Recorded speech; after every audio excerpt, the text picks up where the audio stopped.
Radiant Church this morning? Can I hear you? I am too. What beautiful weather we have out there today. I love this time of year. I hope you're getting to enjoy it as well. A few years ago, I had a friend invite me out to his farm in Kansas. He lived out in the middle of nowhere, and I understand right away we probably all have different definitions of middle of nowhere, so let me give you his.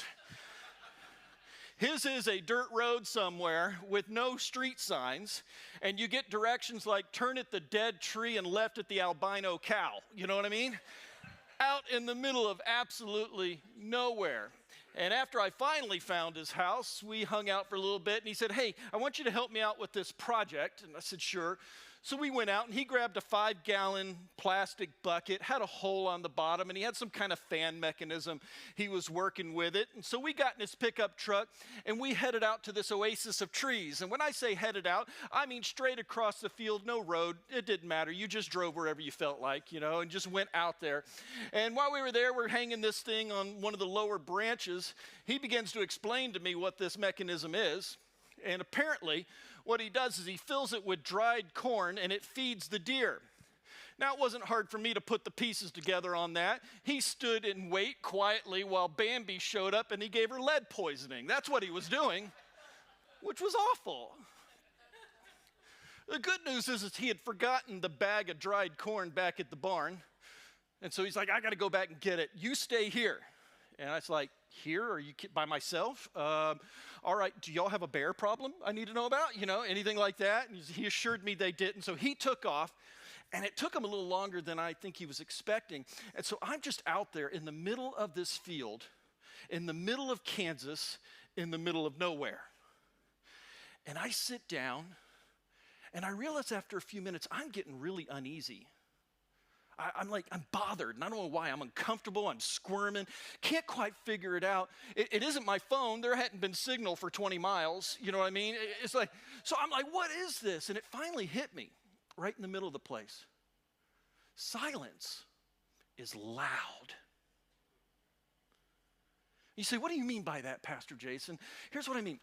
I think we get so used to noise and chaos and distractions that we forget what silence is.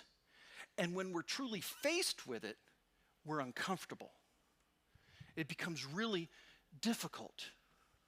I don't think we often realize how noisy our lives are and how that is affecting not only our sanity, but our health as well. I was looking in some medical journals today. It said, according to the New Scientist, it says, a lack of silence can have a negative physical effect on your health, including, for instance, stress. Noise can raise stress hormones like cortisol and adrenaline. You can have sleep issues. Noise can make it harder to sleep. And it can affect your heart health. Noise can increase blood pressure and your heart rate, which leads to cardiovascular disease. So how about you as we dive in today? Do you intentionally seek out moments of quiet and peace in your life? Or if you're like many, when that alarm clock goes off, you grab your clothes on and get to work, get going with your day. We call this series DETOX for a reason. As we close it down, is we just realize that for a lot of people, there's just some bad behaviors in life that are affecting them both physically and mentally in life, and they are keeping them from flourishing in their relationship with Jesus Christ. That for a lot of us, we need to detox from these things that are pulling us apart. And for being honest, though, when we talk about some of the things that are distracting us, that are hurting us, if we're being brutally honest about it, we have to admit that our culture actually champions them, if not even encourages them. It has made them normal, socially acceptable. In fact, let's look at them. Just some articles from the last month. Or this one's from a journal. It said, "Glued to your phone, Gen Z's smartphone addiction and online compulsive buying." Apparently a problem out there. Why nobody has friends anymore. It was interesting. Of course, it had a lot to do with our electronic devices. But you know what it says that's interesting in the article? It says that people have half the friends they used to have and spend half the time they used to face with other human beings just hanging out than they did 20 years ago. That while we're the most connected generation in the world, we're the loneliest. This one's wonderful. Majority of practicing Christians admit to viewing porn, and many are comfortable with the habit, the study says. So it used to be taboo, but now we've just grown comfortable with it. It's okay, right? An industry that oppresses, enslaves, traffics, and objectifies women. We're totally cool with that, aren't we? We're okay enslaving other people, oppressing other people. Nothing could be further from the gospel of Jesus Christ. And why are we doing it? We're doing it for a few minutes of pleasure. We objectify, we enslave, we support an industry that destroys people's lives, all for 30-second tickle on your pickle. You say, that's disgusting, Pastor. Be more disgusted by that. If you're more bothered by what I said, you missed the point. Christians do not get enslaved to porn. If that's you, take your phone home and take a hammer to it, because it is better to pluck out your eye than send your entire body into hell. You say, boy, you get mad about that one. I do. I have a person a week sitting in my office enslaved to this one. Which only leads to the next article. Frequent porn use leads to depression, loneliness amongst young American surveys. You think? Next one. Has social media become socially acceptable addiction? We all know the answer to that one. It is. And listen, hear me on this. I'm not saying devices are bad. I use my phone and I use my computer every single day. But are we monitoring how much time we are on them and where that journey online is taking us? Are we paying attention to that? Ultimately, the question I'm asking is, it's not, are cell phones, for instance, bad? The question I'm asking is, are they healthy? Are you using them in a healthy way? Do you constantly check your phone to see if you've got a call or a text or a notification? When you sit down, do you often have your phone with you? Does the phone constantly distract you from your studies and from your work? Do you ever have family members or friends just say, man, you're sure on that a lot? You're not giving me enough attention. If any of those apply, you may have an addiction that you need to wrestle with. I drove by a couple of bus stops back where I used to do crossing guard a few days ago, and same thing as I remember, all the middle school kids are there on their phone. They're not talking to each other, but they're all huddled around each other just on their phones. I even watched one kid cross the street doing that. I'm like, what could go wrong here? Future leader of America, yeah. Truth is, it's a noisy world we live in. We were down in the hood near Maddie's house here last week. It's not as much fun picking on her when she's not here. But we're up on the roof, and about every 2-3 minutes, man, there'd be a police siren, an ambulance siren, a fire truck going by. I mean, we'd have to stop our conversations. And I realized, I'm like, man, it's just noisy up here. But I wonder how over time we just sort of tune that out. You know what I mean? It becomes our normal. And so like we do on any given Sunday, we have to ask the questions, then how did Jesus approach busyness, noise, chaos of life? And for that, we'll get to the verse in a minute, but we open the book of Luke, and Jesus is born, and then right away it starts heading into he's baptized. He's tempted in the wilderness for 40 days. Then he drives out evil spirits from people. He heals many people. He teaches crowds from a boat, begins picking his disciples. He travels from town to town, and he heals numerous people along the way. And we've just now reached chapter 5. Jesus is busy. By the time we catch up the story in chapter 5, Luke 5, it has this to say. It says, the news about him spread all the more, so that the crowds of people came to hear him and to be healed of their sickness. But notice what it says. But Jesus often withdrew to lonely places and prayed. Jesus often withdrew to lonely places and prayed. The news is spread and Jesus is going viral. He's popular. People are seeking him out. They want to hear him teach. They want to be healed by him. The pressure is mounting, and what does Jesus do?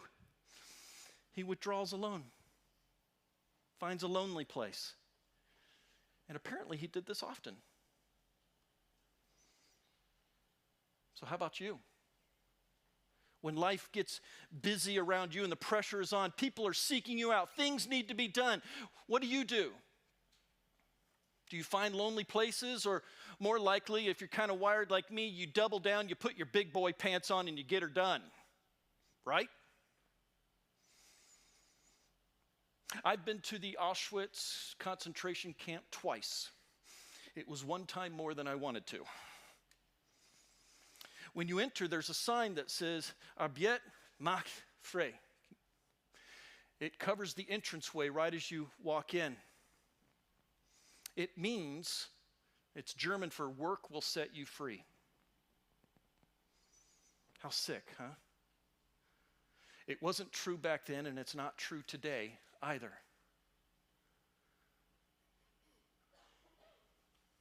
Do you make room for solitude in your life?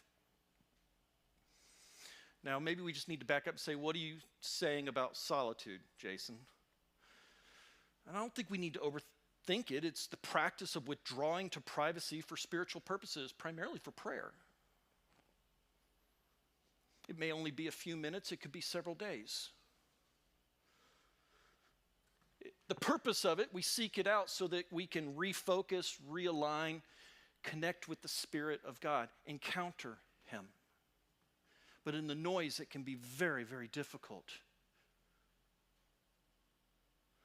Jesus, like I said, apparently did this often. When we go to Matthew chapter 14, it says, after he, that's Jesus, had dismissed them, he went up to a mountainside by himself to pray. And the next one, he said, very early in the morning, while it was still dark, Jesus got up, left the house, and went off to a solitary place where he prayed. And once again in Luke, it said, at daybreak, Jesus went out to a solitary place. And there's several other instances of this in the gospel as well. So he withdrew from the chaos, found places, and he prayed. And so there's three main ingredients. If you're taking some notes today, here's your three main ingredients for solitude you need to know. Or if you want to connect with God, you need solitude, you need silence, and you need prayer. Those three things. Solitude, silence, and prayer. If you're sitting there going, it just seems like my walk with Christ has stalled out. I don't feel like I'm hearing from God. I just don't feel like I'm connected. Start with those three: solitude, silence, prayer. Break out of the noise and chaos of your life. Invade it with silence. Let's talk about silence for just a moment. Here's my warning. If you truly want to engage these things, solitude, silence, prayer, particularly silence, be prepared in silence to go to war. Your body will fight you, the enemy will fight you, and your mind will wander. It just will. You'll feel uncomfortable because in our sinful nature, we don't like silence. We don't. We fight it. In silence, you will confront yourself, and you will meet a very real enemy.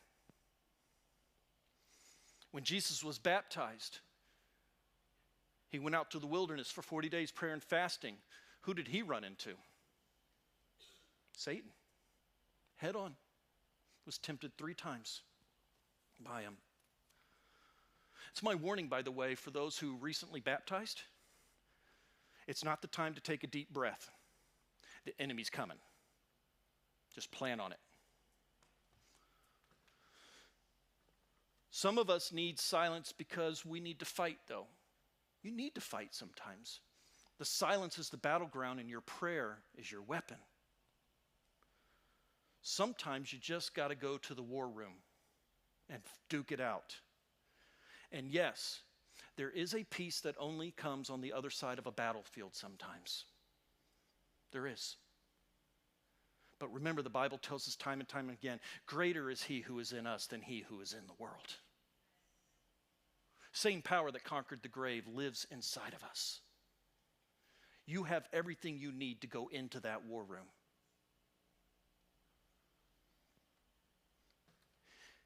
Now, if you struggle in these quiet moments of prayer, know that you're not alone. I'm just naturally wired ADD a little bit. I get jealous when I hear people like, yeah, I go to my prayer room and I pray for like 45 minutes to an hour. I feel about that big as a Christian when they tell me that. I gotta be honest with you, because I can't do it. It doesn't mean I'm any less holy, but I feel that way sometimes. The truth is, I just don't sit still anywhere for a very long period of time. And I'm there and I'm having a great prayer. Lord, you are mighty, you are powerful, you are awesome, worthy to be praised, blah, blah, blah. I wonder what we're going to eat tonight. You know, and suddenly 5 minutes later you realize I'm writing a grocery list. It's hard in those moments. Let me give you an exercise that I've learned to do, though, that has really helped. This is incredibly practical. It's called a centering prayer. And on a centering prayer, for years I had a word. It was a centering word in many ways, is what it was. And for years it was grace. So anytime I felt like my mind was wandering or I was getting off purpose, I would just say, grace, grace, grace, grace, grace, grace. And it would bring me back to the center. For you, it might be a different word. Ask the Lord to reveal what that is to you, wherever you're at on your journey. These days, it's been more thankfulness. I take that time when you go off and I'm wondering, I'm like, Lord, I want to praise your name. I want to just magnify your glory. I want to just thank you for creating the earth and everything in it. You are all powerful, mighty, worthy of our worship. Center, center, center. But find what works for you. Those centering prayers really are a great tool. Let's talk solitude for a second. And let me just say this. Just because you're alone does not mean you're in solitude. Great book out there. Cal Newport wrote it called Digital Minimalism. He had this to say. He said, at the slightest hint of boredom, you can now surreptitiously glance at any number of apps or mobile adapted websites that have been optimized to provide you an immediate and satisfying dose of input from other minds. Catch this last line, though. It's now possible for you to completely banish solitude from your life. Wow. It is now possible to completely banish solitude from your life. So even when we're alone, that doesn't mean we have engaged in solitude. We have our devices. We're still connected to the world. We can text. We can email. We can watch podcasts, listen to music. Hear me on this. It's the whole idea behind Sabbath. You were created to marinate in moments of silence, to just sit in moments of quiet. It's how you're wired, to spend time alone with your thoughts. But for many of us, in truth, we fear solitude. We really do. Whether it's feeling guilty because we're not getting enough done. I struggle with this one. You're like, when you're not doing something, what's my next thought? I should be doing something. I should be accomplishing something. I should be hitting the mark, achieving the goal, getting to where I'm going. Let's go. But maybe sometimes you just need to sit. For others, maybe it's things like the fear of missing out. You know what I mean? I'm alone and other people are probably doing stuff. I wish I was there. I wish I was having fun. I just wish I was doing that sort of thing.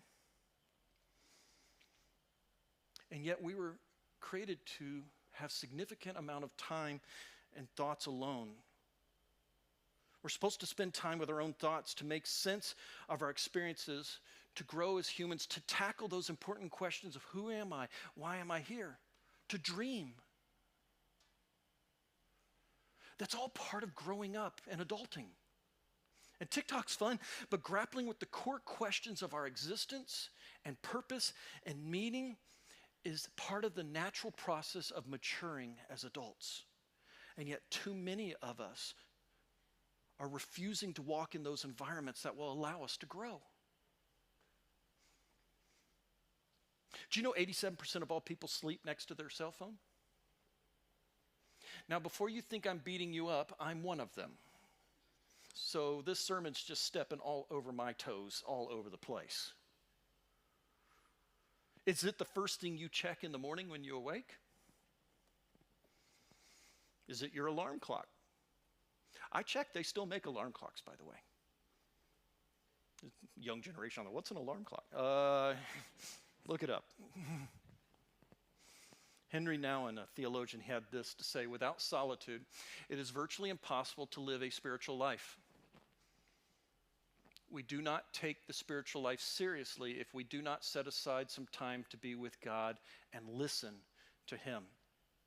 And the key to that's that last line there, and listen to Him, which gets us to the third discipline, prayer.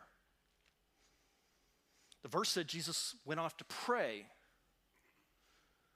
But I wonder how often our prayers are us talking instead of listening. You know what I mean? I wonder how often it's us and our laundry list of things we need to tell God about. How much time do we truly spend listening in silence to God? We have these hectic lives and we have urgent requests, don't we? Lord, I need you to know these things. Yet the Bible says He already knows before you even ask. When's the last time you just listened in silence? But for many of us, this is hard. It is for me. And I remember years ago, I heard a Catholic nun at a seminar. And she lives in Egypt and visits the waste piles, the garbage dumps, looking for orphan kids. Now, if anyone's busy, I got to imagine it's her. Yet I'll never forget what she had to say in the middle of this thing. And I want you to do this with me before I read it, okay? I know it's silly, but just do it. I want you to take a deep breath. Release it.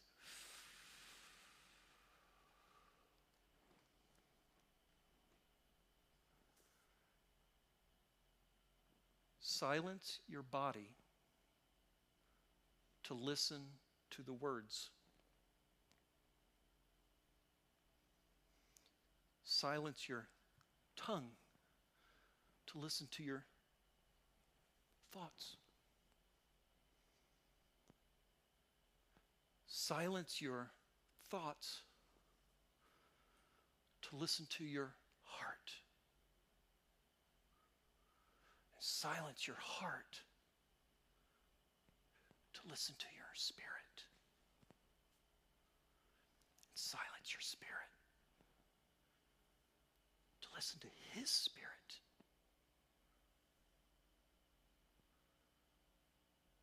For it is in silence you leave the many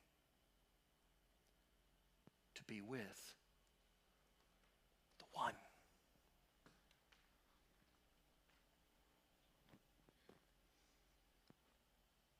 How many of us are so busy talking that we have forgotten to listen? Our prayer lives are about intimacy with God. It's a relationship. Imagine a marriage where you never spent time together, or it was just one-sided. One person did all the talking, nobody was listening. What happens to that relationship over time? Evagrius the Solitary had this to say. He said, prayer is not just a request for something. It is first of all an encounter with someone. A dialogue with the living God.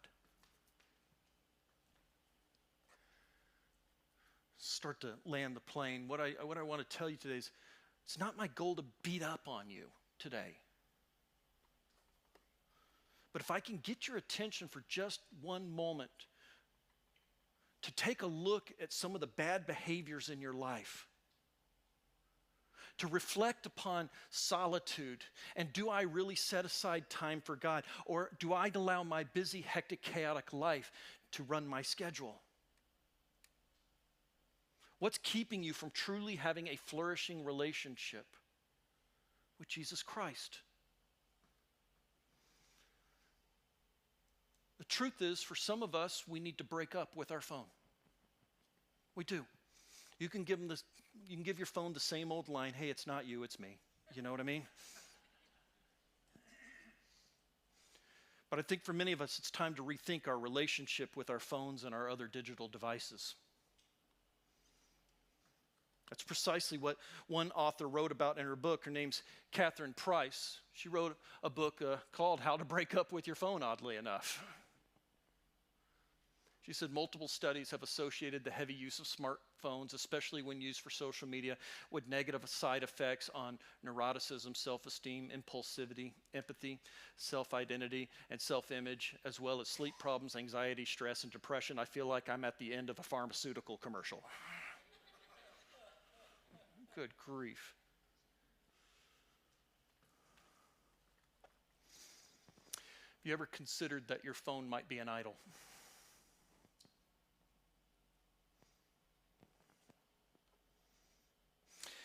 She encouraged people to ask 3 questions, and I thought these were absolutely brilliant. I love the simplicity of this. Before you pick your phone up, there's 3 questions. The 3 questions are this: what for? Why now? And what else? Rob, go ahead and show that. Yep, there you go. What for? Why now? Why else? In other words, what do you need this for? Right? Does this need to happen right now in this moment? And what else could you be doing? To reinforce this, she has a wallpaper that you can download online that encourages people to place that on the phone, their wallpaper on the phone, so that when you pick your phone up, you get faced with that. We'll have a digital code sent out tomorrow that will allow you to download a Radiant version of it so that their publisher doesn't call me. But this is, it will not be hard to find this online. You can find it. And if you need some help changing your wallpaper, as soon as we're done with church, just go back to kids ministry and they will help you. Trust me on this. They know how to use them better than you do.